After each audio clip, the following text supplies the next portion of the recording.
So ಬೇಸಿಗೆ ಕಾಲದ ಬಿಸಿಲು ಹೇಗಿದೆ ಈ ಸರಿ ಅಂತ ನಮ್ಮೆಲ್ರಿಗೂ ಗೊತ್ತೇ ಇದೆ. ತುಂಬಾ ಬಿಸಿಲಿದೆ.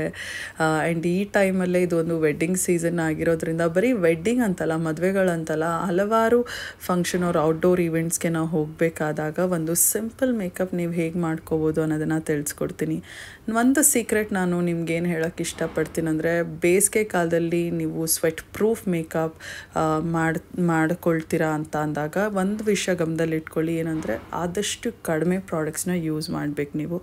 No foundation, no heavy compact. So ಇದೆಲ್ಲ ಯೂಸ್ ಮಾಡಿದಾಗ ಏನಾಗುತ್ತೆ, ನಿಮ್ಮ ಫೇಸ್ ಇನ್ನೂ ಹೆವಿ ಆಗುತ್ತೆ. And no thick kajal. So ಯಾವುದೇ ಒಂದು ಥಿಕ್ ಫಾರ್ಮುಲಾ ಇರುವಂಥ ಏನೋ ಪ್ರಾಡಕ್ಟ್ಸು ಅದು ಹೆವಿಯಾಗಿ ಮಾಡುತ್ತೆ ನಮ್ಮ ಸ್ಕಿನ್ನನ್ನು. ಆಗ ಏನಾಗುತ್ತೆ, ಸ್ಮಡ್ಜ್ ಆಗೋ ಚಾನ್ಸಸ್ ಜಾಸ್ತಿ ಇರುತ್ತೆ, ಇನ್ನೂ ಆಯ್ಲಿ ಆಗೋ ಚಾನ್ಸಸ್, ಇನ್ನೂ ಅದು ಬೆವರಲ್ಲಿ it makes our skin even worse. So ಈ ಒಂದು ವಿಡಿಯೋ ನಿಮಗಾಗಿ ಜಸ್ಟ್ ಒಂದು ಸಿಂಪಲ್ ವೆರಿ ಲೈಟ್ ಮೇಕಪ್ ನೀವು ಹೇಗೆ ಬೇಸಿಗೆ ಕಾಲದಲ್ಲಿ ಮಾಡ್ಕೋಬೋದು ಅಂತ. ಈ ಒಂದು ಪ್ರಾಡಕ್ಟ್ನ ನಿಮ್ಗೆ ತೋರಿಸ್ತಿದೆ ನೋಡಿ. ಇದು ಒಂದು ಫೇಸ್ನ ಐಸಿಂಗ್ ಮಾಡೋದಕ್ಕೆ. ಇದು ಜಸ್ಟ್ ಒಂದು ರಬ್ಬರ್ ಕೇಸ್. ಇದ್ರ ಮೇಲೆ ಒಂದು ಓಪನಿಂಗ್ ಇತ್ತು ನೋಡಿದ್ರಲ್ವ, ಅದರೊಳಗಡೆ ನೀರು ತುಂಬಿಸ್ಬಿಟ್ಟು ಇದನ್ನು ಫ್ರಿಡ್ಜಲ್ಲಿ ಇಟ್ಟರೆ ಆಯಿತು. ನೋಡಿ ಈ ರೀತಿ ಹಂಗೆ ಒಂದು ಐಸ್ ಫಾರ್ಮ್ ಆಗುತ್ತೆ. ಇದನ್ನು ನೀವು ಫೇಸ್ನ ಐಸಿಂಗ್ ಮಾಡೋದಕ್ಕೆ ಯೂಸ್ ಮಾಡ್ಬೋದು. ಇದು ಸ್ವಲ್ಪ ಫ್ಯಾನ್ಸಿ ಅನಿಸುತ್ತೆ, ಎಲ್ಲರೂ ಕೂಡ ಇದನ್ನು ತೊಗೊಳಕ್ಕೆ ಇಷ್ಟ ಇರೋದಿಲ್ಲ. ಇಷ್ಟ ಇದ್ರೂ ಕೂಡ ದುಡ್ಡು ವೇಸ್ಟು. ನಾನು ಹೇಳ್ತೀನಿ, ಫ್ರ್ಯಾಂಕಾಗಿ ಹೇಳ್ತೀನಿ, ಇದು ಏನು ಮ್ಯಾಂಡೇಟರಿ ಪ್ರಾಡಕ್ಟ್ ಏನಿಲ್ಲ. ನಾನು ಜಸ್ಟ್ ಟ್ರೈ ಮಾಡೋಣ ಅಂತ ತರಿಸ್ಕೊಂಡೆ ಅಷ್ಟೇ. ಈಸಿಯಾಗಿ ಸಿಕ್ತು ಮನೆ ಹತ್ರ, ಅದಕ್ಕೆ ತೊಗೊಂಡೆ. ಸೊ ಇದೇ ಇರಬೇಕಂತೇನಿಲ್ಲ. ನೀವು ನಾರ್ಮಲ್ ಐಸ್ ಕ್ಯೂಬ್ ಮನೆಯಲ್ಲಿರುತ್ತಲ್ವ, ಅದನ್ನು ತೊಗೊಂಡು you can start icing your face. Makeup start ಮಾಡೋದಕ್ಕಿಂತ ಮೊದಲು ನಾನು ಎಸ್ಪೆಷಲಿ ನಿಮಗೆ ಆಯ್ಲಿ ಸ್ಕಿನ್ನವರಾಗಿದ್ದರೆ ಇದು ಮಾಡಲೇಬೇಕು. ಇದು ನಿಮ್ಮ ಸ್ಕಿನ್ನನ್ನು ಜಾಸ್ತಿ ಆಯ್ಲಿ ಮಾಡೋದಿಲ್ಲ. ಆ್ಯಂಡ್ ಮೇಕಪ್ ಮಾಡೋವಾಗನೇ ಕೆಲವರಿಗೆ ಸ್ವೆಟ್ ಆಗೋ ಚಾನ್ಸಸ್ ಇರುತ್ತೆ. ಮಾಡ್ತಾನೆ ಸ್ವೆಟ್ ಆಗ್ತಿರ್ತೀವಿ. ಸೊ ಆ ಚಾನ್ಸಸ್ ಎಲ್ಲ ಕಡಿಮೆ ಆಗುತ್ತೆ. ಏನಾಗುತ್ತೆ ಅಂದರೆ ಫೇಸ್ ಫುಲ್ ಕೂಲ್ ಮಾಡಿಬಿಡುತ್ತೆ. ಆಗ ನಮಗೆ ನಮ್ಮ ಸ್ಕಿನ್ಗೆ ಕನ್ಫ್ಯೂಸ್ ಆಗಿಬಿಡುತ್ತೆ, ಇದು ಬೇಸಿಗೆಗಾಲನ ಅಥವಾ ಚಳಿಗಾಲನ ಅಂತ. ಸೊ ವಿ ಆರ್ ಕನ್ಫ್ಯೂಸಿಂಗ್ ಆ ಸ್ಕಿನ್. ಆದ್ದರಿಂದ it's good to ice your face. ಮತ್ತು ಇನ್ನೊಂದೇನೆಂದರೆ, ನಿಮಗೆ ಪೋರ್ಸ್ ಪ್ರಾಬ್ಲಮ್ ಇದ್ದರೆ ಅವ್ರ black head white head problem, ಈ ಥರ ಪ್ರಾಬ್ಲಮ್ ಇದ್ದರೆ ವಿತ್ ಆಯ್ಲಿ ಸ್ಕಿನ್, ಬೆಳಗ್ಗೆ ಎದ್ದಿದ ನಂತರ ದಿನಾಗಲೂ ಐಸಿಂಗ್ ಮಾಡಿ ಫೇಸ್ನ. ಇದು ತುಂಬಾ ಒಳ್ಳೆ tip. Icing your face is very very very very good for your skin. Dry skin ಇರೋರು ಸ್ವಲ್ಪ ನೋಡ್ಕೊಂಡು ಮಾಡಿ. Just lukewarm water or any cold water can do. ಇದಾದ ನಂತರ ಮಾಯ್ಶ್ಚರೈಸರ್ ಯೂಸ್ ಮಾಡಬೇಕು. ಮಾಯ್ಶ್ಚರೈಸರ್ ನಾನಿಲ್ಲಿ ಯೂಸ್ ಮಾಡ್ತಿರೋದು ಸೆಟಾಫಿಲ್ನ ಮಾಯ್ಶ್ಚರೈಸರ್. ಇದು ಎಲ್ಲ ಸ್ಕಿನ್ ಟೈಪ್ ಅವ್ರಿಗೂ ಸೂಟ್ ಆಗುತ್ತೆ. ಇನ್ ಕೇಸ್ ನಿಮಗೆ ಇದು ಕೂಡ ಹೆವಿ ಅನಿಸಿದ್ರೆ you can go for any light gel ಫಾರ್ಮಲ್ಲಿರುತ್ತಲ್ವ ಮಾಯ್ಶ್ಚರೈಸರ್ಸ್, ಅದನ್ನು ನೀವು ಯೂಸ್ ಮಾಡ್ಬೋದು. One best oily skin moisturiser ನಾನು ಹೇಳೋದೇನೆಂದರೆ ಕ್ರೀಮ್ ಬೇಸ್ಡ್ ಅಂದರೆ ಸೆಟಾಫಿಲ್. ಅದು ಬಿಟ್ಟರೆ ನಾನು ನಿಮಗೆ ಪಾಂಡ್ಸ್ ಲೈಟ್ ಜೆಲ್ ಚೆನ್ನಾಗಿದೆ, ನ್ಯೂಟ್ರಿಜಿನಾ ಹೈಡ್ರೋ ಬೂಸ್ಟ್ ಇದು ಕೂಡ ಚೆನ್ನಾಗಿದೆ. ಇದಾದ ನಂತರ ಸನ್ಸ್ಕ್ರೀನ್ ನ್ಯೂಟ್ರಿಜಿನಾ ಅಲ್ಟ್ರಾ ಶಿಯರ್ ಸನ್ ಬ್ಲಾಕ್ ಯೂಸ್ ಮಾಡ್ತಿದ್ದೀನಿ ಇನ್ SPF 50. ಇದು ನಾನು ಔಟ್ಡೋರ್ ಈವೆಂಟ್ ಅಂತ ಒಂದು ನಾನು ಗಮನದಲ್ಲಿ ಇಟ್ಕೊಂಡು ಮಾಡಿರೋದ್ರಿಂದ SPF 50 ಮೇಲೆ ಇರುವಂಥ ಸನ್ಸ್ಕ್ರೀನ್ ಯೂಸ್ ಮಾಡೋದು ವೆರಿ ಇಂಪಾರ್ಟೆಂಟ್. ಈಗ ಸನ್ಸ್ಕ್ರೀನ್ ಇರುತ್ತೆ, ಯಾವುದೋ ಒಂದು ಯೂಸ್ ಮಾಡಿಬಿಡೋದಲ್ಲ, SPF 50 ಮೇಲೆ ಇರಬೇಕು. PA+++ ಅಂತಿರುತ್ತೆ. ಸೊ ಅದು SPF 50 ಮೇಲೆ ಇರುವಂಥ ಒಂದು ಸನ್ಸ್ಕ್ರೀನ್ನ ಯೂಸ್ ಮಾಡಬೇಕು ಬೇಸಿಗೆ ಕಾಲದಲ್ಲಿ ಔಟ್ಡೋರ್ ಹೋಗ್ತಿದ್ದೀರಾ ಅಂತ. ಇನ್ ಕೇಸ್ ಇಂಡೋರ್ ಈವೆಂಟ್ ಏನಾದರೂ ಇದ್ದರೆ, ಒಳಗಡೆ ನಡೆಯುವಂಥ ಸಮಾರಂಭಗಳಿದ್ರೆ SPF 50 ಇದ್ರೂ ಕೂಡ ಯೂಸ್ ಮಾಡ್ಬೋದು. ಇದಾದ ನಂತರ ನಾನು ಫೇಸ್ನ ಝೂಮ್ ಮಾಡಿ ತೋರಿಸ್ತಿದ್ದೆ ನೋಡಿ. ಒಂದು ಚಿಕ್ಕ ಚಿಕ್ಕ ಟೈನಿ ಬಮ್ಸ್ ಆರ್ ಪೋರ್ಸ್ ಹಳ್ಳ ಥರ ಇರುತ್ತೆ, ಚುಕ್ಕೆ ಚುಕ್ಕೆ ಥರ. ಇದನ್ನೆಲ್ಲ ನಾವು ಸ್ಮೂತ್ ಮಾಡಬೇಕು. ಇಲ್ಲಾಂದರೆ ಏನಾಗುತ್ತೆ, ಅದು ಎದ್ದು ಕಾಣುತ್ತೆ ಮೇಕಪ್ ಆದ ನಂತರ, ಅದು ಅಷ್ಟು ಚೆನ್ನಾಗಿ ಕೂಡ ಕಾಣೋದಿಲ್ಲ. ಅದಕ್ಕೋಸ್ಕರ ನಾನು ಪ್ರಾಶ್ನ ಮ್ಯಾಟಿಫೈಯಿಂಗ್ ಜೆಲ್ ಪ್ರೈಮರ್ ಯೂಸ್ ಮಾಡ್ತಿದ್ದೀನಿ. ಈ ಒಂದು ಪ್ರೈಮರ್ ನಿಮಗೆ ಆಯ್ಲಿ ಸ್ಕಿನ್ ಇದ್ದು ಜಾಸ್ತಿ ಆಯ್ಲಿ ಆಗ್ತೀರಾ ಅಂದರೆ ಯೂಸ್ ಮಾಡ್ಬೋದು. ವಿತ್ ಪೋರ್ಸ್ ಜಾಸ್ತಿ ಇದ್ದರೂ ಕೂಡ ಯೂಸ್ ಮಾಡ್ಬೋದು. ಬೇಸಿಕಲಿ ಇದು ಏನು ಮಾಡುತ್ತೆ ಅಂದರೆ ನಿಮ್ಮ ಸ್ಕಿನ್ನ ಫುಲ್ ಸ್ಮೂತ್ ಮಾಡಿಬಿಡುತ್ತೆ. ಸೊ ಅದ್ರ ಜೊತೆ ನಮ್ಮ ಸ್ಕಿನ್ ಮೇಲೆ ಇರುವಂಥ ನೀವನ್ ಟೆಕ್ಸ್ಚರ್, ಈ ರಫ್ನೆಸ್ ಏನಿರುತ್ತೆ ನೋಡಿ, ಆಮೇಲೆ ಒಂದು ಟೈನಿ ಬಮ್ಸ್ ಅಥವಾ ಈ ಪೋರ್ಸ್ ಹಳ್ಳ ಚುಕ್ಕೆ ಚುಕ್ಕೆ ಥರ ಎಲ್ಲ ಏನಿರುತ್ತೆ, ಅದೆಲ್ಲ ನಮಗೆ ಕಡಿಮೆ ಆಗಿ ಕಾಣುತ್ತೆ. ಅಂದರೆ ವೆರಿ ಸ್ಮೂತಾಗಿ ಮಾಡೋದ್ರಿಂದ ಇಟ್ ಬ್ಲರ್ಸ್ ಇಟ್, ಅಂದರೆ ಇನ್ನೂ ಕಡಿಮೆ ಇರೋ ಥರ ಕಾಣುತ್ತೆ, ಅಷ್ಟು ನೀಟಾಗಿ ಗೊತ್ತಾಗೋದಿಲ್ಲ. So that is the reason we use primer. ಇದಾದ ನಂತರ ನೋಡಿ ನನಗೆ ಒಂದು ಪಿಗ್ಮೆಂಟೇಷನ್ ಇದೆ, ಅದಕ್ಕೆ ನಾನು ಆರೆಂಜ್ ಕರೆಕ್ಟರ್ ಯೂಸ್ ಮಾಡ್ತಿದ್ದೀನಿ. ಪ್ಯಾಕ್ನ take cover orange corrector in the shade pumpkin. ನಿಮಗೆ ಜಾಸ್ತಿ ಪಿಗ್ಮೆಂಟೇಷನ್ ಆರ್ ಡಾರ್ಕ್ ಸರ್ಕಲ್ಸ್ ಈ ಥರ ಏನಾದರೂ ಇದ್ದರೆ you can go for orange corrector. ಕಡಿಮೆ ಇರೋರು ಪೀಚ್ ಕರೆಕ್ಟರ್ ಅಂದರೆ ಇದಕ್ಕಿಂತ ಒಂದು ಲೈಟ್ ಶೇಡಲ್ಲಿ ಬರುತ್ತೆ, ಅದನ್ನು ಯೂಸ್ ಮಾಡ್ಬೋದು. ಸೊ ಏನು ಮಾಡ್ತಿದ್ದೀನಿ ಅಂದರೆ ನನಗೆ ನೋಡಿ ಈ ಲಿಪ್ಸ್ನ ಸೈಡಲ್ಲಿ ಒಂದು ಸ್ವಲ್ಪ ಪಿಗ್ಮೆಂಟೇಷನ್ ಇದೆ, ಅದನ್ನು ನಾನು ಕರೆಕ್ಟ್ ಮಾಡ್ತೀನಿ. ಇದಾದ ನಂತರ ಡಾರ್ಕ್ ಸರ್ಕಲ್ಸ್ ಮತ್ತು ಐಲಿಡ್ ಮೇಲೆ ಕೂಡ ಒಂದು ಸ್ವಲ್ಪ ಒಂದು ಡಾರ್ಕಾಗಿ ಕಾಣಿಸೋದ್ರಿಂದ I would like to colour correct there. Just ಒಂದು ಟೈನಿ ಡಾಟ್ ಇಟ್ಬಿಟ್ಟು you can just blend it with your finger, very easy. ಇದಕ್ಕೆಲ್ಲ ಏನು ಬ್ರಷೇ ಬೇಕು ಅಂತೇನಿಲ್ಲ. ಅಂದ ಹಾಗೆ ಇವತ್ತು ನಾನು ಯಾವುದೇ ಒಂದು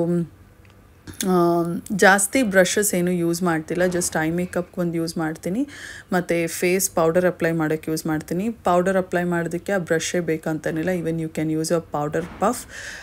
ಜಾಸ್ತಿ ನಾನು ಬ್ರಷಸ್ನ ಯೂಸ್ ಮಾಡ್ತಾ ಇಲ್ಲ. ಸೊ ಇದಾಗಿರೋದ್ರಿಂದ ಇಟ್ಸ್ ಬಿಗಿನರ್ ಫ್ರೆಂಡ್ಲಿ ವಿಡಿಯೋ ಅಂತ ಕೂಡ ನೀವು ಅರ್ಥ ಮಾಡ್ಕೋಬೋದು.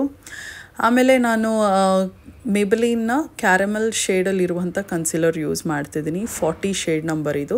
ಇನ್ ಕೇಸ್ ನಿಮ್ಮದು ವಾರ್ಮ್ ಅಂಡರ್ ಟೋನ್ ಆಗಿದ್ದು ಮೀಡಿಯಮ್ ಸ್ಕಿನ್ ಟೋನ್ ಆಗಿದ್ದರೆ ಈ ಒಂದು ಕನ್ಸಿಲರ್ ನಿಮಗೆ ಮ್ಯಾಚ್ ಆಗ್ಬೋದು. ಹೆಚ್ಚು ಕಡಿಮೆ ನನ್ನ ಒಂದು ಕಾಂಪ್ಲೆಕ್ಷನ್ ಇದ್ದರೆ ನೀವು ಇದನ್ನು ಟ್ರೈ ಮಾಡ್ಬೋದು. ಸೊ ನೋಡಿ, ಇವಾಗ ನಾನು ಎಲ್ಲೆಲ್ಲಿ ಕಲರ್ ಕರೆಕ್ಟ್ ಮಾಡಿದೆ, ಬೇಸಿಕಲಿ ಎಲ್ಲೆಲ್ಲಿ ಪಿಗ್ಮೆಂಟೇಷನ್ ಇತ್ತು ಅಲ್ಲಿ ನಾನು ಕನ್ಸಿಲರ್ನ ಹಾಕಿ ಬ್ಲೆಂಡ್ ಮಾಡ್ತಿದ್ದೀನಿ. ಸೊ ಈ ಒಂದು ಸ್ಟೆಪ್ ಆದ ನಂತರ ನೀವು ನೋಡ್ಬೋದು ನಿಮ್ಮ ಸ್ಕಿನ್ ಫುಲ್ ಈವನ್ ಆಗಿ ಕಾಣುತ್ತೆ. ಹೀಗಾದಾಗ ಫೌಂಡೇಶನ್ ಅಗತ್ಯ ಅಷ್ಟಿರೋದಿಲ್ಲ. ನಿಮ್ಮ ಫೌಂಡೇಶನ್ ಬೇಕಂದರೆ ಹಾಕ್ಕೋಬೋದು, ಬಟ್ ನಾನು ಈ ಒಂದು ಲೈಟ್ ಮೇಕಪ್ ಮಾಡ್ತಿರೋದ್ರಿಂದ ಎಸ್ಪೆಷಲಿ ಔಟ್ಡೋರ್ ಜಾಸ್ತಿ ಬಿಸಿಲು ಇರೋ ಟೈಮಲ್ಲಿ ಹೇಗೆ ನೀವು ಮೇಕಪ್ ಮಾಡ್ಕೋಬೇಕು ಈ ಒಂದು ಕಾನ್ಸೆಪ್ಟ್ ಇಟ್ಕೊಂಡು ಮಾಡ್ತಿರೋದ್ರಿಂದ ಫೌಂಡೇಶನ್ನ ಅವಾಯ್ಡ್ ಮಾಡ್ತಿದ್ದೀನಿ. ಬೇಸಿಗೆ ಅಂತ ಬಂದಾಗಲೇ ನೀವು ಆದಷ್ಟು ಪ್ರಾಡಕ್ಟ್ಸ್ ಕಡಿಮೆ ಮಾಡಿದ್ರೆ ಒಳ್ಳೆಯದು. ಈಗ ನೋಡಿ, ಸಿಂಪಲ್ಲಾಗಿ ಹೇಳೋಕ್ಕೇನೆಂದರೆ ಈಗ ಬೇಸಿಗೆಗಾಲದಲ್ಲಿ ನೀವು ಒಂದು ಸ್ವೆಟರ್ ಇವಾಗ ಒಂದು ಟೀ ಶರ್ಟ್ ಹಾಕೋತೀರ, ಇದ್ರ ಮೇಲೆ ಒಂದು ಜಾಕೆಟ್ ಹಾಕ್ತೀರ, ಅದ್ರ ಮೇಲೆ ಒಂದು ಸ್ವೆಟರ್ ಹಾಕ್ತೀರ, ಮತ್ತು ಅದ್ರ ಮೇಲೆ ಒಂದು ಸ್ಕಾರ್ಫ್ ಹಾಕ್ತೀರ, ಅವ್ರ ಶಾಲ್ ಹಾಕ್ತೀರ. ಆಗ ಏನಾಗುತ್ತೆ, ಇನ್ನೂ ನೀವು ಸ್ವೆಟ್ ಹಾಕ್ತೀರ. This same rule goes on your skin also. ಜಾಸ್ತಿ ನೀವು ಪ್ರಾಡಕ್ಟ್ ಹಾಕಿದ್ರೆ ಜಾಸ್ತಿ ಬೆವರೋ ಚಾನ್ಸಸ್ ಇರುತ್ತೆ, ಕಡಿಮೆ ಪ್ರಾಡಕ್ಟ್ ಹಾಕ್ಕೊಳ್ಳಿ, ಆಗ ಬೆವರೋ ಚಾನ್ಸಸ್ ಕಮ್ಮಿ ಇರುತ್ತೆ. ಇನ್ ಕೇಸ್ ನೀವು ಬೆವರ್ತರೂ ಕೂಡ ನಿಮಗೆ ಅದು ಸ್ಮಡ್ಜ್ ಆಗೋ ಚಾನ್ಸಸ್ ಇರೋದಿಲ್ಲ, ಬಿಕಾಸ್ ನಾವು ಏನೂ ಅಷ್ಟು ಪ್ರಾಡಕ್ಟೇ ಹಾಕಿರೋದಿಲ್ಲ. We are just colour correcting. ಎಲ್ಲೆಲ್ಲಿ ಪಿಗ್ಮೆಂಟೇಷನ್ ಇದೆ ಅದನ್ನೆಲ್ಲ ಕರೆಕ್ಟ್ ಮಾಡ್ತಿದ್ದೀವಿ ಅಷ್ಟೇ, ಕನ್ಸೀಲ್ ಮಾಡ್ತಿದ್ದೀವಿ ಅಷ್ಟೇ, ನಥಿಂಗ್ ಮಚ್. ಆ್ಯಂಡ್ ಈಗ ಫೇಸ್ನ ನಾನು ಮೇಬಲಿನ್ ಫಿಟ್ ಮೀ ಲೂಸ್ ಪೌಡರಿಂದ ಸೆಟ್ ಮಾಡ್ತಿದ್ದೀನಿ. ಈಗ ನೋಡಿ, ಕನ್ಸೀಲರ್ ಯೂಸ್ ಮಾಡಿರೋದ್ರಿಂದ ಪೌಡರ್ ಯೂಸ್ ಮಾಡೋದು it's important. And even full ಫೇಸ್ನ ಸೆಟ್ ಮಾಡ್ತೀನಿ. ಒಂದು sheer very very very light coverage ಕೊಡುತ್ತೆ ಈ ಒಂದು ಲೂಸ್ ಪೌಡರ್, ಜಾಸ್ತಿ ಕೊಡೋದಿಲ್ಲ. ಕವರೇಜ್ ಬೇಕಂದರೆ you can go for compact powder. Loose powder ಹಾಕಿದಾಗ ಇನ್ನೂ ನಿಮಗೆ ಒಂದು ಲೈಟ್ ಅನಿಸುತ್ತೆ. ನಿಮಗಿಲ್ಲ ನನಗೆ ಇನ್ನೂ ಒಂಚೂರು ಕವರೇಜ್ ಬೇಕಪ್ಪ ಅಂದ್ರಲ್ಲಿ ನೀವು you can go for compact. And ಇದು ನನ್ನ ಕನ್ಸಿಲರ್ನ ಸೆಟ್ ಮಾಡೋದಕ್ಕೆ ಆ್ಯಂಡ್ ಫುಲ್ ಫೇಸ್ ಸೆಟ್ ಮಾಡೋದಕ್ಕೆ ಯೂಸ್ ಮಾಡ್ತಿದ್ದೀನಿ. ಆಮೇಲೆ ನಾನಿಲ್ಲಿ ಐಬ್ರೋಸ್ನ ಫಿಲ್ ಮಾಡೋದಕ್ಕೆ ಸ್ವಿಸ್ ಬ್ಯೂಟಿಯ ಐಬ್ರೋ ಪೆನ್ಸಿಲ್ ಯೂಸ್ ಮಾಡ್ತಿದ್ದೀನಿ. ನಿಮ್ಮ ಐಬ್ರೋ ಹೇರ್ನ ಒಂದು ಗ್ರೋತ್ ಏನಿದೆ ನೋಡಿ, ಅದೇ ಡೈರೆಕ್ಷನಲ್ಲಿ ನೀವು ಆ ಗ್ಯಾಪ್ಸ್ನ ಫಿಲ್ ಮಾಡಬೇಕು. ಸಪೋಸ್ ಈಗ ನೋಡಿ, ಮುಂದೆ ನಾನು ಫಿಲ್ ಮಾಡ್ತಿದ್ದೀನಿ, ಅಲ್ಲಿ ನಿಮಗೆ ಸ್ಟ್ಯಾಂಡಿಂಗ್ ಪೊಸಿಷನಲ್ಲಿರುತ್ತೆ ನಿಮ್ಮ ಒಂದು ಐಬ್ರೋ ಹೇರು. ಆ ಒಂದು ಡೈರೆಕ್ಷನಲ್ಲೇ ನೀವು ಮಾಡಬೇಕು. ಹೋಗ್ತಾ ಹೋಗ್ತಾ ಸ್ಲೀಪಿಂಗ್ ಪೊಸಿಷನಲ್ಲಿರುತ್ತೆ. ಸೊ ಅಲ್ಲಿ ನೀವು ಆ ಒಂದು ಸ್ಟ್ರೋಕ್ಸ್ನ ಡ್ರಾ ಮಾಡಬೇಕು. ಆ ಒಂದು ಹೇರ್ ಡೈರೆಕ್ಷನ್ ಏನಿದೆ ಅದೇ ಶೇಪಲ್ಲೇ ನೀವು ಫಿಲ್ ಮಾಡ್ತಾ ಹೋಗಬೇಕು, ಔಟ್ಲೈನ್ ಬರಿಬೇಕು. ಆಮೇಲೆ ಇದರಿಂದ ಸ್ಪೂಲ್ ಇರುತ್ತೆ, ಇದರಿಂದ ಬ್ಲೆಂಡ್ ಮಾಡಬೇಕು. ಇದಿಷ್ಟೇ, ನಥಿಂಗ್ ಮಚ್. ನಾವು ಹೆಂಗೆಂಗೋ ಫಿಲ್ ಮಾಡ್ಕೊಬಿಟ್ರೆ ಅದು ಆಕ್ವರ್ಡಾಗಿ ಕಾಣುತ್ತೆ. Just go through the shape of your eyebrows. ಇದು ಒಂದೇ ಟಿಪ್ಪು. ಆಮೇಲೆ ಐಬ್ರೋ ಜೆಲ್, ಪಾಮೇಡ್ ಇದೆಲ್ಲ ಬರುತ್ತೆ, ಬಟ್ ನಾನು ಈ ಒಂದು ಐಬ್ರೋ ಪೆನ್ಸಿಲ್ ಯೂಸ್ ಮಾಡೋಕ್ಕೆ ಇಷ್ಟಪಡ್ತೀನಿ. ಯಾಕಂದರೆ ಇನ್ನು ನ್ಯಾಚುರಲ್ ಆಗಿ ನನಗೆ ಜಾಸ್ತಿ ಡಾರ್ಕಾಗೆಲ್ಲ ಕಾಣೋದಿಲ್ಲ. That's the only reason.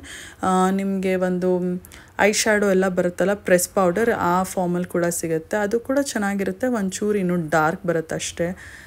ನೀವು ಅದನ್ನು ಕೂಡ ಟ್ರೈ ಮಾಡ್ಬೋದು. But pencil it's very easy. ಒಂದು ಪೆನ್ಸಿಲ್ ಇರುತ್ತೆ, ಇಂದನೇ ಸ್ಪೂಲ್ ಇರುತ್ತೆ. It's just easy, gets done quickly.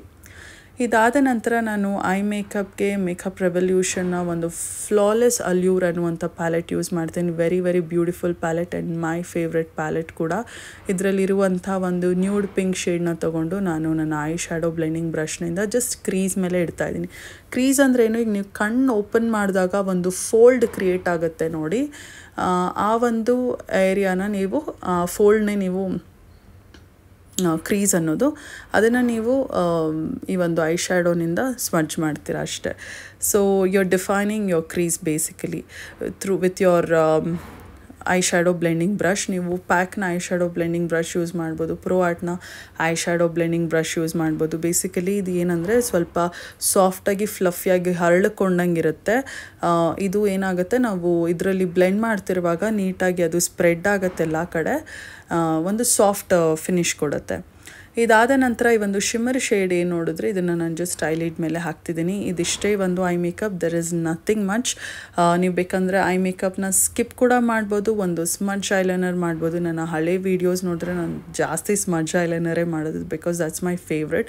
ಇವತ್ತು ನಾನು ಐಲೈನರ್ ಹಾಕ್ಕೊಳ್ಳೋಣ ಅಂತ ಹಾಕ್ಕೊಳ್ತಾ ಇದ್ದೀನಿ. ಲ್ಯಾಕ್ಮೆಯ ಒಂದು ಐಲೈನರ್, ವೆರಿ ವೆರಿ ಒಂದು ಅಫೋರ್ಡಬಲ್ ಐಲೈನರ್, ಅಷ್ಟು ಏನು ಕಾಸ್ಟ್ಲಿ ಇಲ್ಲ ಆ್ಯಂಡ್ ತುಂಬಾ ಚೆನ್ನಾಗಿದೆ ಆ್ಯಂಡ್ ವಾಟರ್ ಪ್ರೂಫ್ ಕೂಡ. ಆ್ಯಂಡ್ ಇದರಿಂದ ಐಲೈನರ್ ಹಾಕಿದ ನಂತರ ನಾನು ಐ ಲ್ಯಾಶಸ್ನ ಕರ್ಲ್ ಮಾಡಿಬಿಟ್ಟು ವಾಟರ್ ಪ್ರೂಫ್ ಮಸ್ಕರಾ ಯೂಸ್ ಮಾಡ್ತಿದ್ದೀನಿ. This is L'Oreal lash paradise mascara. Waterproof ಏನಕ್ಕಂದರೆ ಇನ್ ಕೇಸ್ ನೀವು ಸ್ಮಡ್ಜ್ ಆದರೂ ಕೂಡ, ಐ ಮೀನ್ ಆಯಿಲಿ ಆದರೂ ಕೂಡ ಅದು ಸ್ಮಡ್ಜ್ ಆಗೋದಿಲ್ಲ, ದಟ್ಸ್ ದ ಓನ್ಲಿ ರೀಸನ್. ಇಲ್ಲಾಂದರೆ ನೀವು ಬೇರೆ ಟೈಮಲ್ಲಿ ಅಂದರೆ you can go for normal mascara, waterproof ಇಲ್ದಿರೋ ಪ್ರಾಡಕ್ಟ್ಸ್ ಕೂಡ ನೀವು ಯೂಸ್ ಮಾಡ್ಬೋದು. ಫಾಲ್ಸ್ ಐಲ್ಯಾಶಸ್ ಹಾಕ್ತಿದ್ದೀನಿ just to glam up this look little more. ನೀವು ಬೇಕಂದರೆ ಸ್ಕಿಪ್ ಮಾಡ್ಬೋದು. ನೀವು ಒಳ್ಳೆ ಮಸ್ಕರಾ ತೊಗೊಂಡು ನೀವು ಒಳ್ಳೆ ಲಿಫ್ಟ್ ಕೊಡೋ ಥರ ಹಾಕಿದ್ರೆ ಐಲ್ಯಾಶಸ್ನ ಕೂಡ ಅಗತ್ಯ ಇರೋದಿಲ್ಲ. ಫಾಲ್ಸ್ ಐಲ್ಯಾಶಸ್ ನಾನು ಹಾಕ್ಕೊಂಡು ತುಂಬ ದಿನ ಆಯಿತು ಅಂತ ಇವತ್ತು ಯೂಸ್ ಮಾಡ್ತಿದ್ದೀನಿ. ನಾನು ವೀಡಿಯೋಸಲ್ಲಿ ಫಾಲ್ಸ್ ಐಲ್ಯಾಶಸ್ ಹಾಕಿ ತುಂಬಾ ದಿನ ಆಯಿತು. ಸೊ ವೈ ನಾಟ್ ಟುಡೇ ಒಂದು ವೆಡ್ಡಿಂಗ್ ಮೇಕಪ್ ಮಾಡ್ತಿರೋದ್ರಿಂದ ನಾನು ಫಾಲ್ಸ್ ಐಲ್ಯಾಶಸ್ ಹಾಕಿದ್ರೆ ಚೆನ್ನಾಗಿರುತ್ತೆ ಅಂತ ಐ ಆಮ್ ಮೇಕಿಂಗ್. ನಿಮಗೆ ಇಷ್ಟ ಇಲ್ಲ ಅಂದರೆ ಯು ಕ್ಯಾನ್ ಟೋಟಲಿ ಸ್ಕಿಪ್. ನಾನು ಜಸ್ಟ್ ವೀಡಿಯೋಗೋಸ್ಕರ ನಾನು ಹಾಕ್ತಿರೋದು, ಟು ಬಿ ಹಾನೆಸ್ಟ್. ಆ್ಯಂಡ್ ಈಗ ನಾನು ಫೇಸ್ಗೆ ಒಂದು ಸ್ವಲ್ಪ ಬ್ಲಷ್ ಹಾಕ್ತಿದ್ದೀನಿ. ಏನೂ ಹಾಕಿಲ್ಲ ಅಂದರೆ ಇಟ್ ಲುಕ್ಸ್ ಫುಲ್ಲಿ ಪ್ಲೇನ್. ಒಂಚೂರು ಕಲರ್ ಕೊಟ್ಟರೆ ಏನಾಗುತ್ತೆ, ಆ ಒಂದು ಫೇಸ್ ಒಂದು ಶೇಪ್ ಕ್ರಿಯೇಟ್ ಆಗುತ್ತೆ ಆ್ಯಂಡ್ ಒಂಥರ ರೋಸಿಯಾಗಿ ಚೆನ್ನಾಗಿ ಕಾಣುತ್ತೆ. It's give you that nice flush of colour. So ಹೇಗೆ ಬ್ಲಷ್ ಅಪ್ಲೈ ಮಾಡೋದಂದರೆ, ನಾವು ಜಸ್ಟ್ ಬರೀ ಚೀಕ್ ಮೇಲೆ ಮಾತ್ರ ಹಾಕೋದಲ್ಲ, ಅದು ಇನ್ನೂ ನಮ್ಮ ಫೇಸ್ನ ಚಬ್ಬಿಯಾಗಿ ಕಾಣಿಸೋ ಥರ ಮಾಡುತ್ತೆ. ನೀವು ಐಬ್ರೋ ತುದಿವರೆಗೂ ಎತ್ಕೊಂಡು ಹೋಗಬೇಕು, ಅಲ್ಲಿಂದ ಯು ಕ್ಯಾನ್ ಬ್ಲೆಂಡ್ ಇಟ್. ಶುಗರ್ನ ನಾನು ಒಂದು ಕ್ರೀಮ್ ಬ್ಲಷ್ ಸ್ಟಿಕ್ ಯೂಸ್ ಮಾಡಿದೆ. Very very easy to blend and ತುಂಬ ಹೊತ್ತು ಕೂಡ ಇರುತ್ತೆ, ನಿಮಗೆ ಜಾಸ್ತಿ ಫೇಡ್ ಆಗೋದಿಲ್ಲ. You can reapply it also even if it fades. It's very easy to apply and blend. ಆಮೇಲೆ ನಾನು ಲಿಪ್ಸ್ಟಿಕ್ಕಿಗೆ ಫೇಸ್ ಕ್ಯಾನಡಾನ ಒಂದು ಮ್ಯಾಟ್ ಫಿನಿಶ್ ಇರುವಂಥ ಒಂದು ಲಿಕ್ವಿಡ್ ಲಿಪ್ಸ್ಟಿಕ್ ತೊಗೊಂಡೆ. ಇದರ ಶೇಡ್ ನಂಬರ್ ಎಲ್ಲ ನಾನು ಡಿಸ್ಕ್ರಿಪ್ಷನಲ್ಲಿ ಕೊಟ್ಟಿರ್ತೀನಿ, ನೀವು ಚೆಕ್ ಮಾಡ್ಬೋದು. ನನ್ನ ಲುಕ್ಗೆ ಆ್ಯಸ್ ವೆಲ್ ಆ್ಯಸ್ ನನ್ನ ಔಟ್ಫಿಟ್ಗೆ ಮ್ಯಾಚ್ ಆಗುವಂಥ ಒಂದು ಲಿಪ್ಸ್ಟಿಕ್ನ ನಾನು ಯೂಸ್ ಮಾಡಿದ್ದೀನಿ. ಇನ್ ಕೇಸ್ ನೀವು ಬ್ಲ್ಯಾಕ್, ಬ್ರೌನ್ ಈ ಥರ ಕಲರ್ಸ್ ಇರುವಂಥದ್ದು ಯೂಸ್ ಮಾಡ್ತಾಯಿದ್ರೆ you can go for brown nude lip colour or nude brown eye makeup. So ಇದೆಲ್ಲ ನೀವು ನಿಮ್ಮ ಔಟ್ಫಿಟ್ ಕಲರಲ್ಲಿ ನೀವು ಮ್ಯಾಚ್ ಮಾಡ್ಕೋಬೋದು, ಅದೆಲ್ಲರಿಗೂ ಗೊತ್ತಿರುತ್ತೆ. ಆ್ಯಂಡ್ ಈಗ ನಾನು ನನ್ನ ಸ್ಕಿನ್ ತೋರಿಸಿದೆ ನೋಡಿ, ಅಷ್ಟು ಹೆವಿ ಕವರೇಜ್ ಏನೂ ಇಲ್ಲ, ನೀವು ನೋಡಿದ್ರಿ ಅಂತ ಅನಿಸುತ್ತೆ. ಫೌಂಡೇಶನ್ ಹಾಕದಿರೋ ಕಾರಣ ಅಷ್ಟು ನನಗೆ ಕವರೇಜ್ ಇಲ್ಲ, but I am liking it. ಒಂದು ಡೀಸೆಂಟ್ ಶಿಯರ್ ಫಿನಿಶ್ ಇದೆ. So that's why I like this makeup. At last ನಾನು ಫೇಸ್ನ ಸೆಟ್ ಮಾಡಿದೆ using Faces Canada setting spray. So ಈಗ ನಾನು ಹೈಲೈಟರ್ ಹಾಕ್ತಿದ್ದೀನಿ. ಹೈಲೈಟರ್ ಹಾಕೋದು ಮರ್ತಿದ್ದೆ. ಸೊ ಈಗ ನಾನು ನಿಮಗೆ ಹೈಲೈಟರ್ ಹಾಕಿದಾಗ ಹೇಗೆ ಚೇಂಜ್ ಆಗುತ್ತೆ ಅಂತ ನಿಮಗೆ ತೋರಿಸ್ತೀನಿ. ಶುಗರ್ನ ಕ್ರೀಮ್ ಹೈಲೈಟರ್ ಯೂಸ್ ಮಾಡ್ತಿದ್ದೀನಿ.